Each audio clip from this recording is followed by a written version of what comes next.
예수께서 들으시고 이르시되 건강한 자에게는 의사가 쓸데없고 병든 자에게라야 쓸데있느니라. 너희는 가서 내가 긍휼을 원하고 제사를 원하지 아니하노라 하신 뜻이 무엇인지 배우라. 나는 의인을 부르러 온 것이 아니요 죄인을 부르러 왔노라 하시니라. 아멘. 여러분 어릴 적에 친구들에게 어떤 별명으로 불리셨나요? 좀 그 별명들이 내 이름에 근거하거나 내 외모 아니면 내 행동에 근거한 별명들 한두 개씩은 다 가지고 계실 것입니다. 저 어릴 때는 친구들에게 감자라는 별명으로 불렸습니다. 얼굴도 둥글둥글하고 또 성격도 별로 모나지 않고 그냥 무난해서 그렇게 불러줬던 것 같아요. 근데 그 별명이 그렇게 싫지는 않았던 것 같습니다. 왜냐하면 별로 근거 없는 그런 별명이 아니었기 때문에 나와 비슷하다라는 생각을 했기 때문에. 그리고 저는 실제로 반찬 중에 어머니가 해주시는 감자볶음을 제일 좋아했고 감자를 삶아주면 아기 때부터 그렇게 잘 까먹었다고 합니다. 성경을 보면 우리 예수님께서도 별명을 가지고 계십니다. 특히 유대인들이 예수님을 가는 곳마다 이렇게 부르는 호칭들이 있는데요. 마태복음 11장 보면 먼저 세례 요한의 별명을 이렇게 말합니다. 요한이 와서 먹지도 않고 마시지도 아니하며 그들이 말하기를 귀신이 들렸다 하더니 인자 예수님은 와서 먹고 마시매 말하기를 보라 먹기를 탐하고 포도주를 즐기는 사람이요 세리와 죄인의 친구로다 하니 지혜는 그 행한 일로 인하여 옳다함을 얻느니라. 먼저 세례 요한은 워낙 기인처럼 살았죠. 메뚜기와 석청을 먹고 뭔가 별세로 살았기 때문에 그는 광인이라는 별명으로 사람들이 불렀고, 예수님은 늘 만나는 사람들이 좀 사람들이 기피하는, 꺼려하는 죄인으로 분류된 사람들을 주로 많이 만나셨기 때문에 세리와 죄인의 친구라고 사람들은 예수님을 불렀습니다. 근데 그 말이 근거 없는 말이 아니었던 것이죠. 실제로 예수님의 삶을 잘 보여주는 별명이기도 합니다. 실제로 예수님의 삶은 죄인들이 수두룩한 삶을 살았습니다. 여기서 죄인이란 율법적으로 율법에 어긋난 삶을 살았던 것이죠. 그래서 그 시대 사람들에게 정죄의 대상이 되었던 사람, 좀 가까이 하기 꺼려했던 사람들, 근데 예수님은 조금 더 꺼려하지 않으시고 그들에게 먼저 찾아가셔서 그들의 친구가 되어주셨습니다. 그래서 이 별명은 예수님을 비꼬기 위해 한 말이지만 결국 사람들은 예수님을 정확하게 본 것입니다. 실제로 예수님은 그 일을 위해서 이 땅에 오신 것이죠. 누가복음 19장 말씀 보면 인자가 온 것은 잃어버린 자를 찾아 구원하려 함이니라. 예수님은 삭개오의 집에서 이렇게 말씀하십니다. 나는 잃어버린 자를 찾으러 이 땅에 오셨다. 그러면서 잃어버린 자의 저녁이라고 할 수 있는 이 죄인으로 낙인 찍힌 삭개오를 지칭하십니다. 죄인의 대명사라는 세리라는 직업을 가진 그 사람. 사람들은 삭개오의 인생이 어떤 인생인지 관심도 없어요. 그가 어떤 고민을 하고 어떤 세월의 인생을 사는지 관심은 없고, 그가 세리라는 직업을 가졌으니까 그것 자체로 너는 부정한 자야라고 죄인의 낙인을 찍어버린 것이죠. 근데 예수님은 서슴지 않고 그 집에 들어가신 겁니다. 그래서 예수님이 삭개오의 집에 들어가는 것 자체로 비난의 대상이 되었고, 예수님이 일부러 삭개오의 집에서 한 번 더 이 말씀을 하신 겁니다. 그게 12절 13절입니다. 예수께서 들으시고 이르시되 건강한 자에게는 의사가 쓸데없고 병든 자에게라 쓸데있느니라. 너희는 가서 내가 긍휼을 원하고 제사를 원하지 아니하노라 하신 뜻이 무엇인지를 배우라. 나는 의인을 부르러 온 것이 아니라 너희들이 그렇게 터부시 여기는 그 죄인을 부르러 왔다라고 예수님 자신이 오신 목적을 분명히 선언합니다. 그렇다면 여러분, 예수님 오늘날은 어떠실까요? 예전에는 죄인을 부르러 오셨지만 오늘날에는 예전과 다른 방식으로 사람을 만나실까요? 예전에는 죄인을 만나셨지만 오늘날에는 멀쩡한 사람, 유력한 사람, 소위 말하는 인기 있는 셀럽들을 찾아오신 걸까요? 아니겠죠. 여전히 예수님은 오늘날에도 동일하게 죄인을 향한 걸음을 멈추지 않으십니다. 그 증거가 바로 여러분 앞에서 보고 있는 바로 저 자신입니다. 죄인의 계수라고 있는 제가 이 강단 앞에 말씀을 선포하는 자로 쓰임받을 수 있다는 자체가 예수님이 오늘날에도 여전히 죄인을 찾으러 이 땅에 오신다는 것을 보여주는 증거입니다. 저뿐만 아니겠습니까? 이 자리에 앉아 계신 모든 분들이 사실 이 자리에 어울리는 인생을 사셨습니까? 거룩하신 주님 앞에 주님 존전에 나와 하나님을 예배할 수 있는 그에 걸맞는 삶들을 우리가 살아오시나요? 지난 한 주간의만 삶을 한번 들여다보십시오. 진짜 우리 흠없이 거룩한 인생을 살아오셨나요? 아닐 것입니다. 우리는 하나님의 존전에 나올 수 없는 자입니다. 하지만 예수님이 우리를 친구 삼아 주셨기 때문에, 있는 모습 그대로 우리를 용납받았기 때문에 우리는 주님 앞에 나올 수 있는 것 아니겠습니까? 예수님은 오늘날에도 여전히 우리처럼 우리 같은 죄인을 찾아서 이 땅에 오신 것입니다. 우리가 이렇게 예배하는 자리가 익숙해지기까지 참 많은 과정들을 거치셨을 겁니다. 과거의 어느 한 지점에서는 예수님과 전혀 무관하게 살았던 그 부분도 있었을 것입니다. 그런데 어느 순간 주님이 누군가를 통해서 우리를 찾아오셨고, 우리를 친구 삼아 주셨고, 우리가 아무리 거부하고 벽을 치고 도망갈 때가 있었지만 그럼에도 불구하고 예수님은 포기하지 않고 계속 우리를 찾아와 주셨기 때문에 우리가 지금 이 자리에서 하나님을 예배할 수 있는 것 아니겠습니까? 우리야말로 삭개오처럼 전혀 가능성 없는 인생들이지만 예수님 외에 구원의 손길, 다른 손길이 없기 때문에 우리는 주님이 우리를 찾아와 주신 거예요. 지금도 마찬가지입니다. 예수님은 여전히 죄인들을 찾아가십니다. 사회적으로는 여러 편견에 휩싸인 사람들, 또 스스로조차 자신을 소중하게 보지 못하는 어둠 가운데 있는 그 영혼을 예수님은 지금도 찾아가신다는 거예요. 그리고 중요한 사실은 예수님께서 부활하시면서 또 승천하시면서 그 일을 우리에게 맡기셨다는 사실이 중요합니다. 그 일을 이제 우리에게 맡기셨다는 거예요. 우리를 그리스도의 대사로 부르시고 우리에게 그 사명을 대위임해 주시면서 예수님은 죄인의 친구가 되어주시는 그 사역을 이제는 우리에게 맡기셨다는 겁니다. 고린도서 5장 말씀 보면 곧 하나님께서 그리스도 안에 계시사 세상을 자기와 화목하게 하시며 그들의 죄를 그들에게 돌리지 아니하고 화목하게 하는 말씀을 바로 우리에게, 지금 우리에게 부탁하셨다라고 이야기합니다. 예수님이 공생의 가운데 하셨던 그 일, 죄인을 찾아 친구 삼는 그 일을 똑같이 우리에게 부탁하셨다. 우리가 오늘 하루의 인생을 보장받았다면, 우리가 오늘 살아가는 이유는 뭐냐 하면 죄인들을 찾아가라고 우리의 하루가 허락된 것입니다. 이 사역을 접고 다른 걸 하는 것 자체가 우리는 사명을 도외시 여기는 삶인 것입니다. 오늘 하루도 우리에게 인생이 허락되었다면 여전히 우리는 죄인을 향해 나아가야 됩니다. 그래서 오늘날 예수님은 먼저 부름받은 우리를 세상 곳곳에 보내셔서 우리를 통해 또 다른 죄인들을 친구 삼으시고 그 죄인을 구원하기를 원하시는 것이죠. 여기는 반드시 순서가 있습니다. 구원하기 전에 반드시 친구가 되어주신다는 겁니다. 예수님도 삭개오를 구원하기 위해 그의 집에 들어가 대화를 나누시면서 먼저 삭개오의 친구가 되어주셨죠. 그래서 삭개오의 집에 구원이 임했다라고 말씀하시고 삭개오 안에는 놀라운 변화가 찾아옵니다. 여러분, 삭개오가 어떤 사람인지 여러분, 세리란 직업이 그 시대 때 얼마나 눈총받는 직업인지 모릅니다. 그럼에도 불구하고 그 직업을 포기하지 않았다는 것은 그는 타협할 수 없이 그것 자체가, 돈을 많이 버는 것 자체가 삶의 목적이었던 사람이에요. 그랬던 그가 어떤 변화가 찾아오는가? 누가복음 19장 8절 9절 같이 읽어볼까요? 삭개오가 서서 주께 여짜오되 주여 보시옵소서 내 소유의 절반을 가난한 자들에게 주겠사오며 만일 누구의 것을 속여 빼앗은 일이 있으면 내 갑절이나 갚겠나이다. 예수께서 이르시되 오늘 구원이 이 집에 이르렀으니 이 사람도 아브라함의 자손이미로다. 오늘날에도 마찬가지입니다. 삭개오가 자신의 삶에 스스로 변화가 찾아와 그렇게 고백하게 된 것처럼 오늘날에도 예수님을 친구로 만나면 이런 변화가 우리에게도 그 누구에게도 나타나게 되는 것입니다. 오늘 사건의 순서를 보면 먼저 삭개오가 내 재산을 절반을 가난한 사람 위에 바치겠습니다라고 선언하죠. 그러자 예수님이 오늘 이 집에 구원이 임했다라고 선포합니다.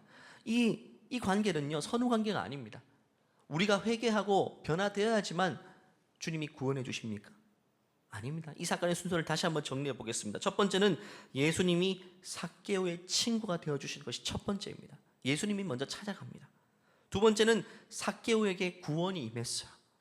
그리고 마지막 세 번째는 삭개오의 삶의 변화가 찾아와서 그의 소유의 절반을 나누기로 결단하죠. 우리 인생도 마찬가지입니다. 예외가 없습니다. 그래서 한 사람의 변화는 구원의 조건이기보다 구원의 결과로서 나타나는 것입니다. 사실 삭개오에게 찾아온 이런 변화는 절대로 인간적인 노력이나 뭔가 결단으로 찾아올 수 없는 변화입니다. 자신의 과거를 다 부정하는 행위입니다. 돈 열심히 모으는 것, 누가 아무리 욕해도 내가 돈 많이 버는 것이 인생의 목표였는데 이거를 포기한다는 것은 자신의 과거를 다 부정하는 행위입니다. 그렇기 때문에 그가 이렇게 변화를 결심했다는 사실은 뭐냐면 그가 새로 태어났다, 거듭났다라는 사실을 이야기해 주는 부분입니다. 이전의 삶은 지나가고 보라 새 것이 된 인생이 된 것입니다. 그렇기 때문에 사람으로서 결단할 수 없는 결단을 그는 하게 된 것입니다. 우리가 사람에게 감동받으면 일정 부분 변화가 찾아오죠. 하지만 그 변화는 일시적입니다. 그런데 거듭날 때, 구원이 임했을 때 나타나는 변화는요, 정말 새 사람이 되는 것 같은 혁명적인 변화가 우리에게 나타납니다. 그런 변화가 삭개오에게 나타날 수 있었던 이유는 뭐냐면 그가 예수님을 만났기 때문입니다. 그리고 예수님께서 친구가 되어주셨고 예수님과 대화 가운데 뭘 깨달았냐 하면 이 중요한 한 단어가 오늘 설교의 주제이기도 합니다. 바로 은혜를 경험했기 때문에. 예수님과 마주 앉아서 대화를 하다가 그분을 통해 내가 은혜를 보았기 때문에 그런 송두리째 인생의 변화를 경험하게 된 것입니다. 이런 거죠. 모두가 나를 부정하게 쳐다보죠. 사람들의 눈길은 다 인식되지 않겠습니까? 세리인 내 인생을 부정하게 보고 선을 긋고 다 그렇게 쳐다보는데 예수님의 눈빛은 달랐던 거죠. 어느 날 예수님이 자신의 마을에 들어온다는 소문을 듣고 키가 작고 하니까 돌 무화과 나무에 올라가서 예수님을 멀찌감치 보고 있었어요. 그런데 그 예수님이 그 둘러싼 사람들 가운데 수많은 의인들이 있었음에도 불구하고 죄인인 나를 향해 눈을 마주치시고 나에게 뭐라고 말씀하시는가? 삭개오야, 거기서 내려와. 내가 오늘 너희 집에 들어갈게. 삭개오의 마음에는 이런 생각이 들었을 겁니다. 이분이 나를 잘 모르시는구나. 내가 누구인지를 알면 아마 우리 집에 안 들어올걸요.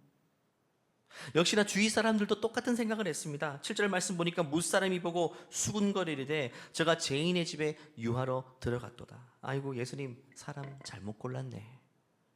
사람 좀 봐가면서 사귀시지. 이렇게 말한 거예요.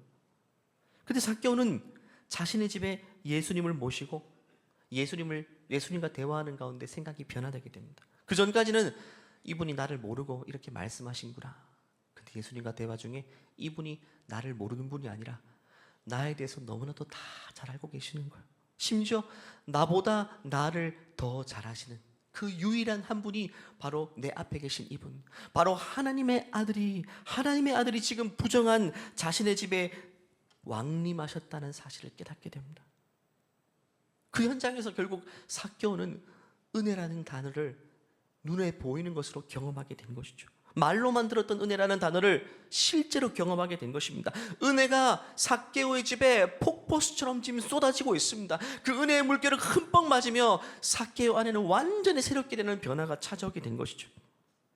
결국 은혜는요, 자격 없는 자에게 베푸시는 엄청난 사랑을 말합니다. 우리 모두 이미 변화된 삶을 살고 계시다면 그 은혜를 경험했기 때문에 우리가 그렇게 될 수 있는 것 아니겠습니까? 은혜 외에는 우리를 변화시킬 수 있는 아무것도 없습니다. 구약에 등장하는 믿음의 선조들의 삶에도 마찬가지입니다. 하나님께 쓰임받은 위대한 인생들에 보면 은혜라는 단어가 빠지지 않고 등장합니다. 창세기 6장의 노아 인생을 봐도 성경은 그를 이렇게 소개하죠. 노아는 하나님께 은혜를 입었다. 노아가 왜 이렇게 위대하게 방주를 만들고 그 시대 사람들하고 다르게 살 수 있었는가? 그가 탁월한 인생이고 뛰어났던 인생이 아니라 하나님께 그냥 은혜를 입은, 똑같은 죄인이지만 하나님께 엄청난 은혜를 입은 자였다는 것이죠. 야곱의 인생도 마찬가지입니다. 그가 경험한 은혜에 대해서 형과의 대화 속에서 이렇게 고백하죠. 하나님이 내게 은혜 베푸셨고 내 소유도 조카오니. 한마디로 제가 이렇게 거부가 된 것은 전적으로 하나님이 나를 찾아와 주셨고 만나주신 이유 때문입니다 라고 말하고, 내가 형님께 드리는 예물을 받으소서 하고 그에게 강권함에 받았다. 야곱은 이야기하는 것마다 하나님의 은혜를 이야기합니다. 요셉의 인생도 마찬가지입니다. 내 인생은 은혜 외에는 설명이 될 수 없는 인생이다라고 말하고, 요셉은 동생 베냐민 앞에서 눈을 들어 자기 어머니 아들 자기 동생 베냐민을 보고 이르되 너희가 내게 말하던 그 작은 동생이 이 아이냐. 그가 또 이르되 소자여 하나님이 내게 은혜 베푸시기를 원하노라. 결국 은혜를 경험한 사람은 누군가에게 은혜를 베푸는 인생을 살아가는 겁니다. 모세도 마찬가지입니다. 모세야말로 진짜 은혜 아니면 설명이 될 수 없는 인생이죠. 어릴 때부터 남자아이로 태어나면 다 죽을 수밖에 없는 인생인데 그냥 갈대상자에서 은혜로 구원받은 인생이죠. 정말 왕의 자녀처럼 살다가 쫓겨나서 아무것도 없는 80세 노인으로 살다가 거기서 가시떨고 나무 가운데 주님이 만나 주셔서 또 위대하게 쓰임 받은, 결국에는 은혜가 아니면 설명되지 않은 인생. 그렇기 때문에 모세는요, 백성들을 향해서 늘 은혜를 선포하며 살게 돼요. 여호와는 그의 얼굴을 내게도 비추어 주셔서 나에게 은혜 베푸신 것처럼 너희들에게도 은혜 베푸시기를 원하노라 라고 늘 그렇게 고백했던 것입니다. 성경에 등장하는 인물을 보면 은혜가 아니면 여러분 설명이 되지 않습니다. 모두가 똑같은 악독한 죄인들이었지만 주님을 만나고 은혜를 경험하자 완전히 변화된 인생을 살게 된 것입니다. 그리고 그 인생을 통해서 은혜가 또 다른 곳에 전달되게 되는 것이죠. 우리가 지난주에 성 정체성이 무너진 이 시대의 아픈 이야기를 나누었습니다. 하나님의 창조 질서가 무너지고 그런 가슴 아픈 현실 이야기를 나눴죠. 동성애를 하는 사람들이 너무 많이 생겨나고 있고, 자신의 생물학적인 탁월한 성이 있음에도 불구하고 다른 젠더를 가지려고 하는 사람들이 너무나도 많이 생겨나고 있고, 이것이 보편화되고 일반화되는 세상을 살고 있다. 또 이것들을 인정해주고 지지해주는 법안조차 계속 통과되고 있다. 특히 우리 자녀들이 자라가는 교실에서 그들이 배우는 교과서를 통해서 이 가르침을 늘 받고 있고 노출되고 있으며, 늘 보고 접할 수밖에 없는 문화와 대중매체를 통해서 그 메시지들이 너무 아름답고 매력적으로 포장되어 있다는 사실에 우리는 가슴 아픈 현실들을 지난주 말씀을 통해 이야기했습니다. 그런데 여러분, 이런 가슴 아픈 현실보다 훨씬 더 절망적인 현실이 있습니다. 그건 바로 은혜가 사라지고 있다는 현실입니다. 은혜를 찾아볼 수 없는 현실이 우리에게 가장 절망적인 현실입니다. 세상이 아무리 죄악으로 가득해도 하나님의 은혜만이 바르게 작동하고 있다면 그 시대는 멸망하지 않습니다. 하나님 회복시키세요. 소돔이 멸망한 이유가 뭡니까? 죄악이 관영해서? 아닙니다. 그게 결정적인 이유가 아니었습니다. 은혜를 나타내며 살아내는 의인 10명이 없었기 때문에, 은혜가 무엇인지를 세상에 선포하며 그렇게 살아가는 10명이 없었기 때문에 하나님 죄악이 관역한 그 도성을 심판할 수밖에 없었던 것입니다. 결국 죄악이 관영한 시대일수록 유일하게 그 죄의 문제를 해결할 수 있는 길은 바로 은혜밖에 없다는 것이죠. 그리고 그 일을 하나님이 우리에게 부탁하셨다. 아무리 동성애가 보편화되고 성정체성이 무너지는 시대를 산다 할지라도 우리가 곳곳에서 은혜를 드러내는 삶을 산다면 여러분, 이 세상에 그 이유로 멸망하지는 않습니다. 죄의 문제를 해결할 수 있는 방법은 절대로 율법이 아닙니다, 여러분. 죄를 지적하는 방식으로 죄의 문제를 해결할 수 없습니다. 신구약 역사 전체를 통해서 그 사실을 우리에게 이야기합니다. 오직 은혜와 사랑만이, 율법은 미봉책에 불과한 것이고 진정으로 그 문제의 근원을 해결할 수 있는 것은 은혜와 사랑밖에 없다는 사실이죠. 로마서 전체를 통해 그걸 이야기하지만 로마서 3장의 한 부분들을 읽어보도록 하겠습니다. 같이 읽을까요?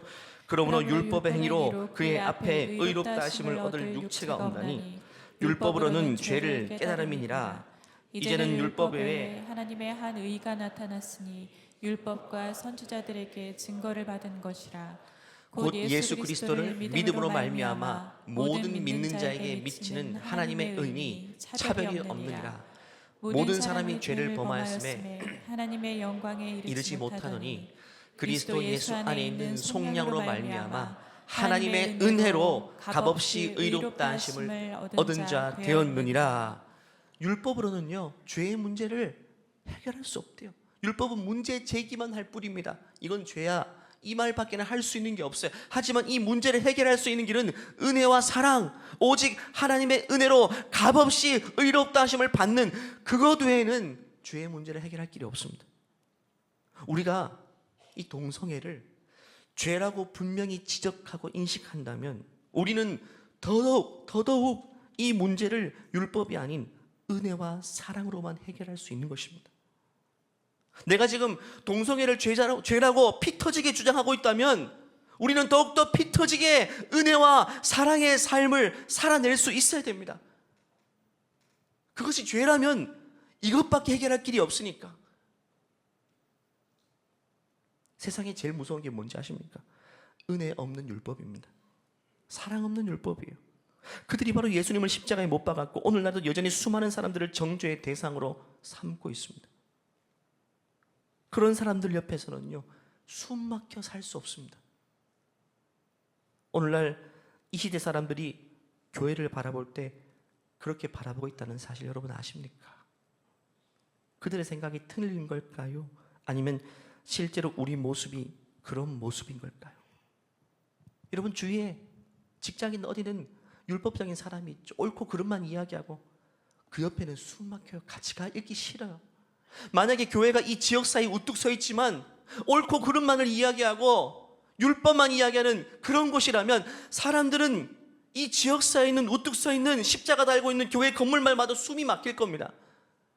대안을 제시하지 못하고 해답을 주지 못하고 문제 제기만 하는 교회가 이 지역사회에 존재하는 것이 이 지역사회에 무슨 필요가 있을까요?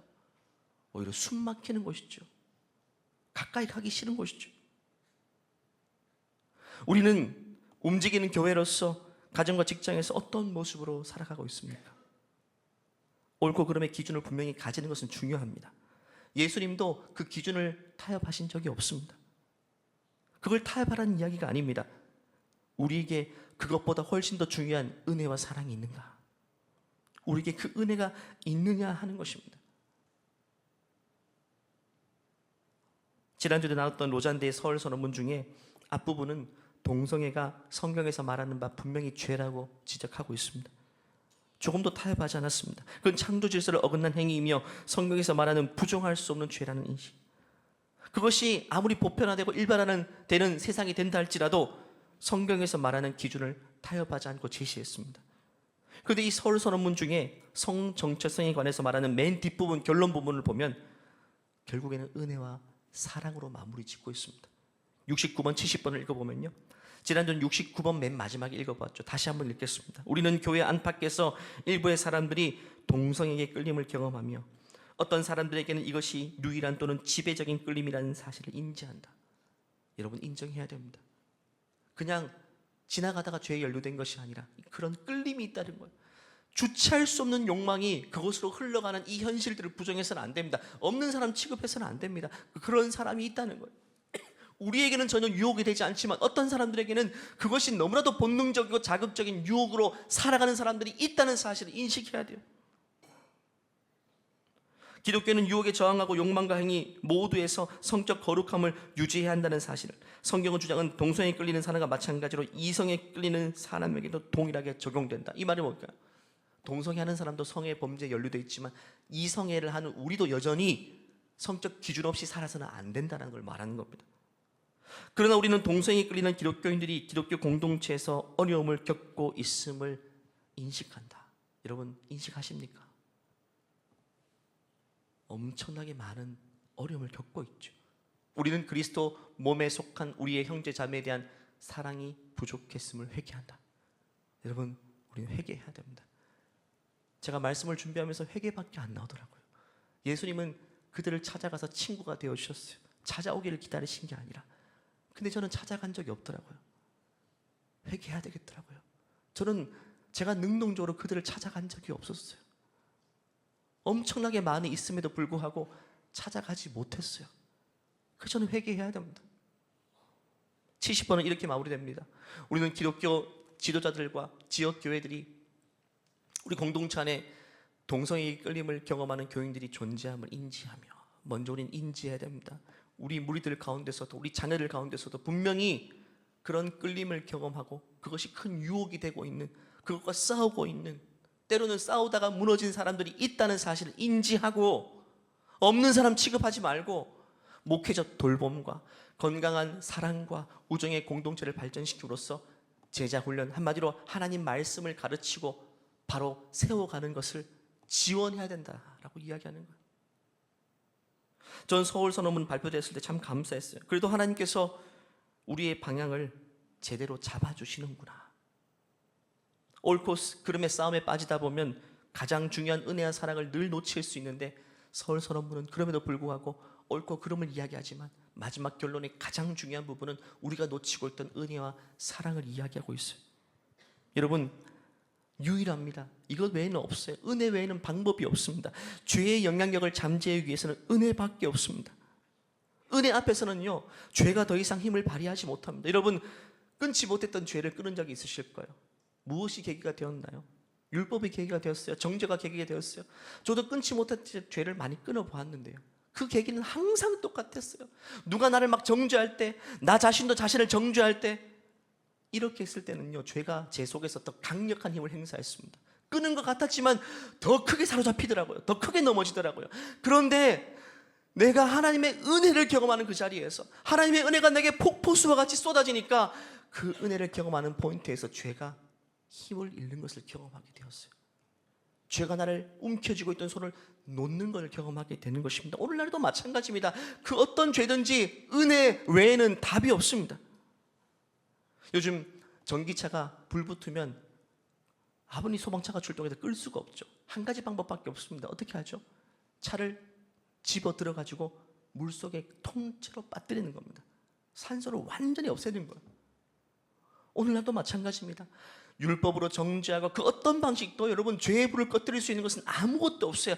은혜 속에 완전히 잠기는 것 외에는 방법이 없다는 사실입니다. 막 정죄하면 진화되는 것 같죠? 죄가 수그러 드는 것 같죠? 아닙니다, 여러분. 수그러 드는 것 같은데 더 강력하게 불이 붙어요.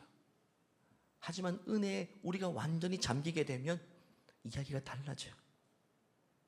요한복음 8장 보면 서기관과 바리새인들이 가늠하다 현장에 잡힌 여인을 중간에 끌어다가 예수님을 시험하는 장면이 있죠. 서기관과 바리새인들이 음행 중에 잡힌 여자를 끌고 와서 가운데 세우고 비참하게 사람들을 다 둘러싸게 한 다음에 가운데에 세웠어요. 죽이려 하는 것이죠. 예수께 말하되 선생이여, 이 여자가 가늠하다 현장에 잡혔나이다. 모세는 율법에 이러한 여자를 돌로 치라 명하였거니와 선생은 어떻게 말하겠나이까. 서기관과 바리새인은요, 죄의 문제를 항상 율법으로 해결했던 전형적인 사람입니다. 그냥 죽이는 것밖에 없어요. 그들을 예수님 앞에 여인을 끌고 와가지고 예수님도 어떻게 이 문제를 해결하는가 본 것입니다.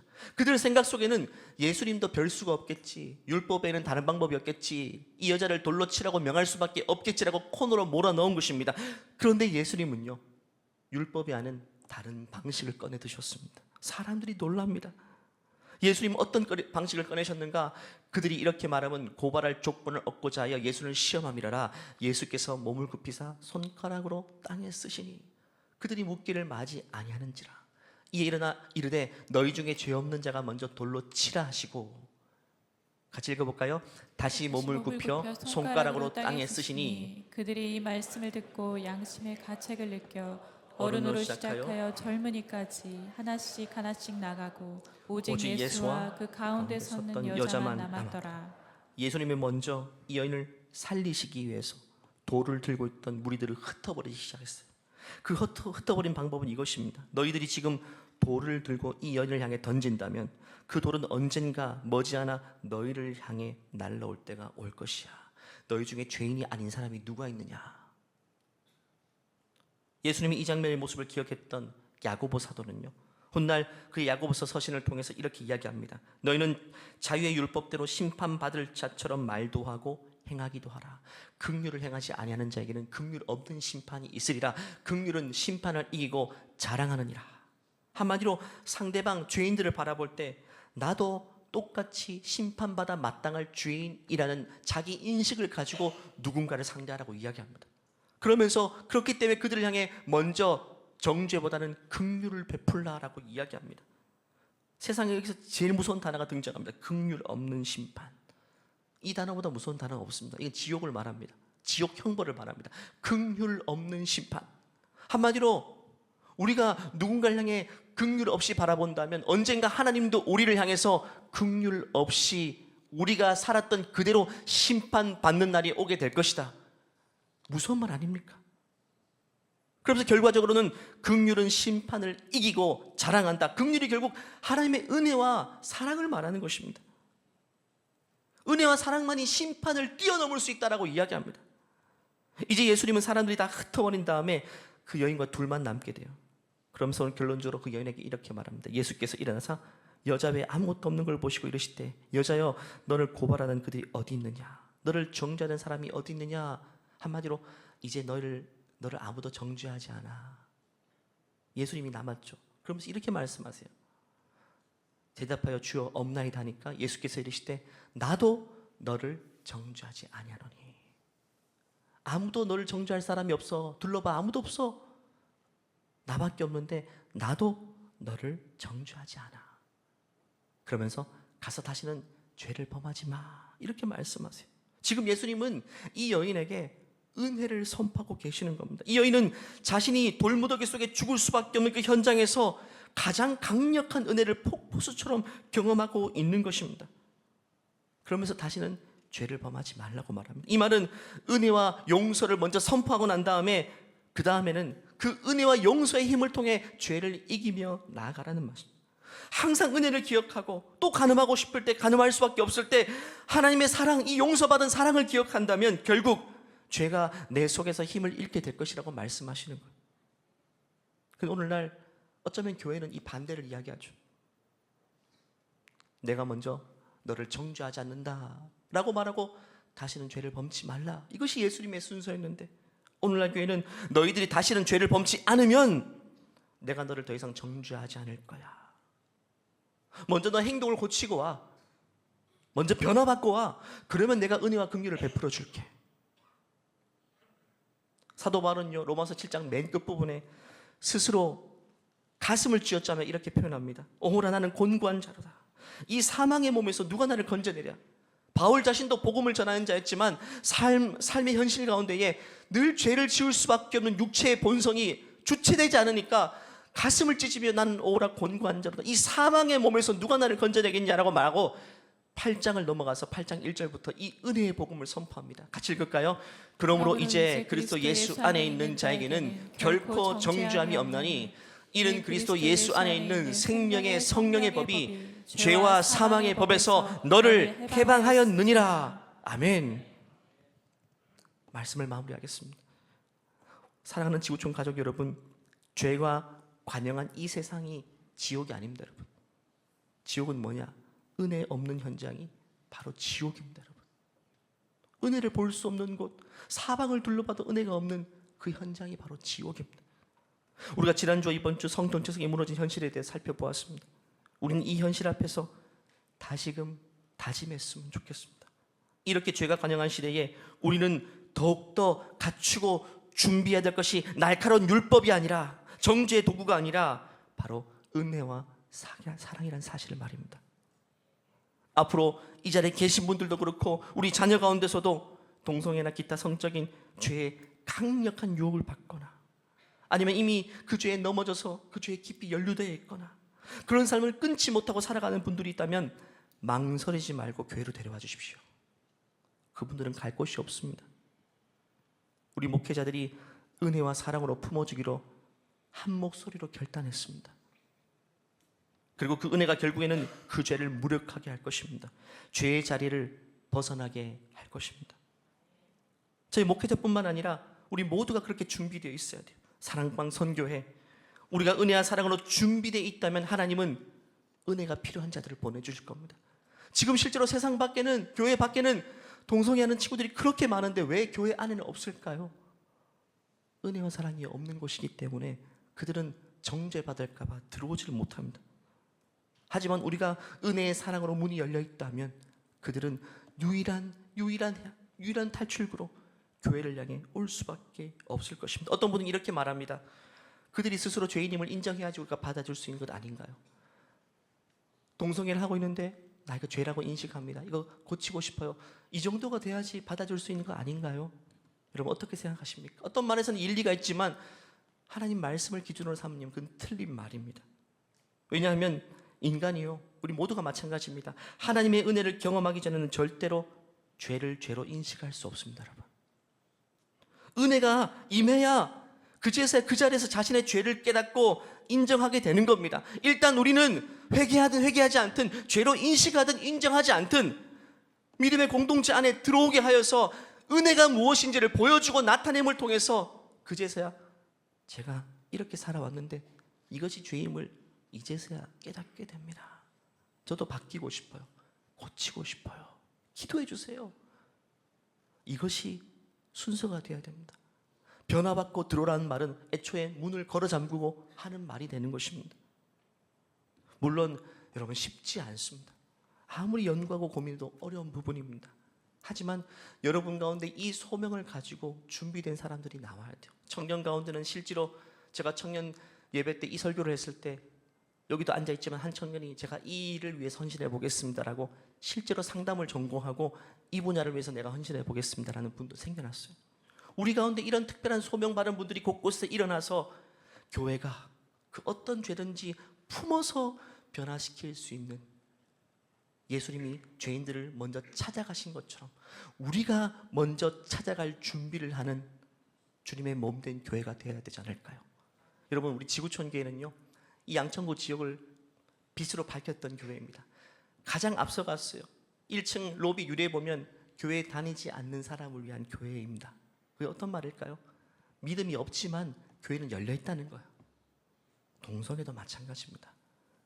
다른 지역사회 그 어떤 교회보다 우리 지구촌 교회는 그렇게 살아왔기 때문에 앞으로 이 지역에 있는 그런 죄의 문제 가운데 연루되어 있고 스스로 어떻게 할 수 없는 그 영혼들을 먼저 품을 준비를 해야 되는 것입니다. 그건 한두 사람이 할 수 있는 것이 아니라 우리 모두가 은혜와 사랑으로 정말 작은 예수님이 되어서 그 모습으로 살아갈 때 일어나게 되는 일들인 것입니다. 이 시간 합심해서 이 일을 위해서 기도하며 주님 앞에 나아가시겠습니다. 이 시간 기도할 때 우리가 진지하게 기도했으면 좋겠습니다. 주님, 내가 율법의 사람으로 정죄하고 판단하는 자리에서 이제는 내려오게 도와주시고 은혜와 사랑의 사람으로서 다시금 서게 하여 주시옵소서. 가정에서 세상에서 하나님이 보내시는 곳마다 은혜가 무엇인지를 드러내며 살아가게 도와주시고, 예수님이 우리를 찾아와서 죄인들의 친구가 되어주신 것처럼 나도 그들을 먼저 찾아가서 죄인들의 친구가 되어줄 수 있는 그런 삶으로 하나님 살아가게 하여 주시옵소서. 이 시간 주여 한번 외치고 기도하겠습니다. 주여, 하나님 아버지, 주님의 은혜가 필요합니다. 주님의 은혜가 필요합니다. 은혜가 아니면 아무것도 아닙니다. 하나님, 은혜 없이는 아무 열매도 없습니다. 하나님 아버지, 우리를 은혜로 용납하시고 우리를 은혜로 변화시켜 주신 것처럼 하나님의 무한한 은혜로 우리를 여기까지 오게 하신 것처럼 하나님, 여전히 은혜가 필요한 곳을 향해서 우리를 보내어 주시옵소서. 우리가 나아가게 도와주시옵소서.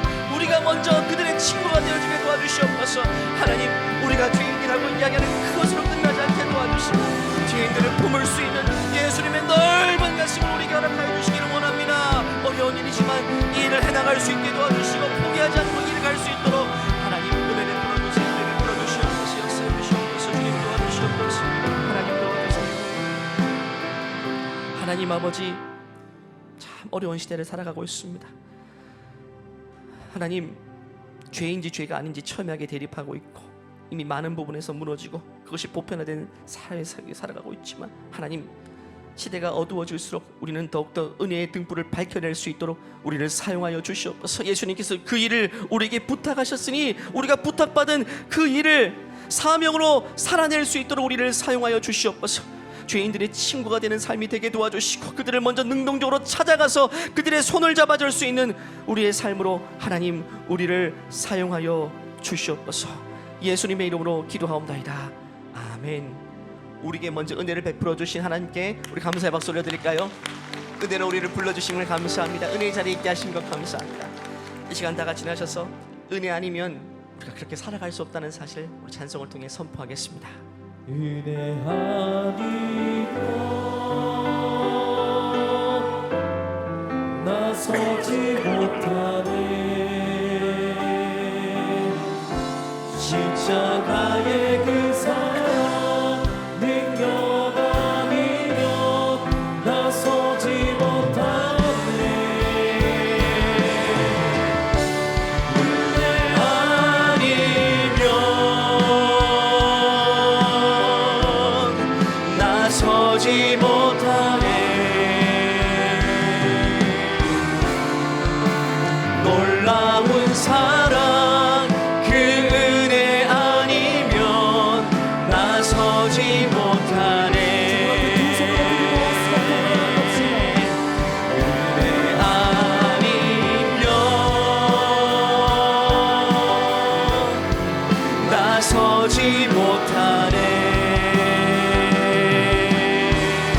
십자가의 그 사랑 능력 아니면 나서지 못하네.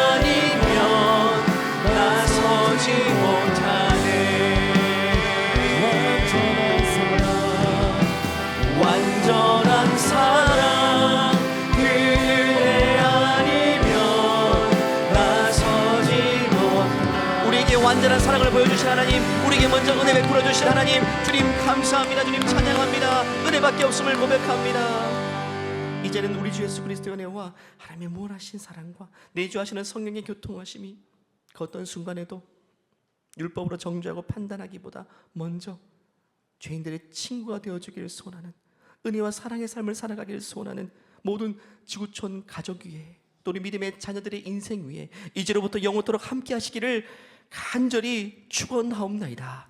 아멘.